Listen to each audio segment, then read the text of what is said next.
రాజేంద్ర ప్రసాద్ హీరోగా ఈవీవి సత్యనారాయణ రూపొందించిన పలు చిత్రాలు పక్కపక్కలు పంచాయి. అలీబాబా అరడజన్ దొంగలు సైతం అదే తీరును సాగింది. ఇందులో పోలీస్ ఇన్స్పెక్టర్ అయిన అలీబాబా 2 దొంగల ముఠాను పట్టుకోవాలని చూస్తూ ఉంటాడు. ఒక్కో ముఠాలో ముగ్గురేసి దొంగలుంటారు. 2 ముఠాలకు ఒక్కో చెల్లి ఉంటుంది. ముగ్గురు దొంగలు తమ చెల్లి పూలందేవిని పోలీసుకిచ్చి పెళ్లి చేయాలని ఆశిస్తూ ఉంటారు. మరో ముగ్గురు దొంగలు తమ చెల్లెలు పూజాబేడీకి కూడా పోలీస్ ఇన్స్పెక్టర్తో పెళ్లి చేయాలని చూస్తూ ఉంటారు. ఆ అమ్మాయిలిద్దరూ అలీబాబాను ప్రేమించేస్తారు. అలీబాబా మాత్రం వారి ఎత్తులకు చిత్తవకుండా సాగుతూ ఉంటాడు. చివరకు అమ్మాయిలిద్దరినీ పెళ్లాడవలసి వస్తోంది. 1993 డిసెంబర్ 31న విడుదలైన అలీబాబా అరడజన్ దొంగల చిత్రం వినోదం పంచుతూ అలరించింది. అలీబాబా అరడజన్ దొంగల చిత్రాన్ని మెలోడీస్ మూవీస్ కే చిన్ని నిర్మించారు. ఈ చిత్రానికి విద్యాసాగర్ స్వరకల్పన చేశారు.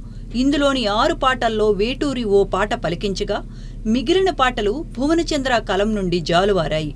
ఈవీవి సత్యనారాయణ రాసిన అలీబాబా అరడజన్ దొంగల కథకు మరుధూరి రాజా పాటలు రాశారు. ఈవీవి సినిమా అనగానే కితకితలు పెట్టే కామెడీ ఉంటుందని అందరికీ తెలుసు. ఈ సినిమాలోనూ అదే తీరున కనిపిస్తుంది. రాజేంద్ర ప్రసాద్ సరసన రవళి, శ్రీకన్య నాయకులుగా నటించారు. అరడజన్ దొంగలుగా బ్రహ్మానందం, కోట శ్రీనివాసరావు, అలీ, మల్లికార్జునరావు, రాళ్లపల్లి, అప్పారావు నటించారు. సత్యనారాయణ కీలక పాత్ర ధరించారు. నవ్వులు పువ్వులు పూయిస్తూ సాగిన అలీబాబా అరడజన్ దొంగలు జనాధారణ చూరగొంది.